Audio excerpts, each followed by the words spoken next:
બનાવટના ગેરકાયદેસર હથિયાર તમંચા સાથે એક ઇસમને ઝડપી પાડતી અંકલેશ્વર જીઆઈડીસી પોલીસ મહાનિરીક્ષક શ્રી સંદીપસિંહ વડોદરા વિભાગ વડોદરા તથા ભરૂચ જિલ્લા પોલીસ અધિક્ષક શ્રી અક્ષયરાજ તથા નાયક પોલીસ અધિક્ષક શ્રી અંકલેશ્વર વિભાગ શ્રી ડોક્ટર કુશલ ઓઝા નાઓ દ્વારા ગેરકાયદેસર પ્રવૃત્તિ અટકાવવા તેમજ અગાઉ બનેલ ગુનાઓ તેમજ ગેરકાયદેસર શસ્ત્રો સુધી કાઢવા સૂચના આપવામાં આવેલ તે અનુસંધાને પોલીસ ઇન્સ્પેક્ટર શ્રી આર.એસ. વાળા તથા સેકન્ડ પોલીસ ઇન્સ્પેક્ટર શ્રી એમ.જી. રાઠોડ નાઓના માર્ગદર્શન હેઠળ અંકલેશ્વર જીઆઈડીસી પોલીસ સ્ટેશનના પોલીસ સબ ઇન્સ્પેક્ટર આર.એ. જાડેજા તથા પોલીસ સ્ટાફના અંકલેશ્વર જીઆઈડીસીના સારંગપુર ખાતે પેટ્રોલિંગમાં હતા તે દરમિયાન ASI Dineshbhai Mavjibhai buckle number 824 નાઓને બાતમીદારથી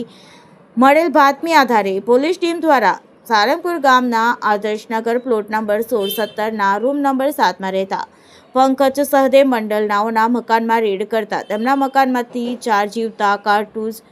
સાથે એક દેશી હાથના બનાવટનો તમંચો મળી આવેલ જે બાબતે વધુ પૂછપરછ કરતા દેશી હાથ બનાવટના તમંચો અને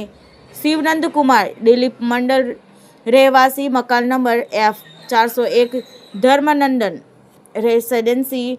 સારંગપુર તાલુકો અંકલેશ્વર જિલ્લો ભરૂચ મૂળ રહેવાસી બડી મોહનપુર થાણા એકચારી જિલ્લો ભાગલપુર બિહાર નાઓને આપી ગયેલ હોવાનું જણાવતા અંકલેશ્વર પોલીસની ટીમ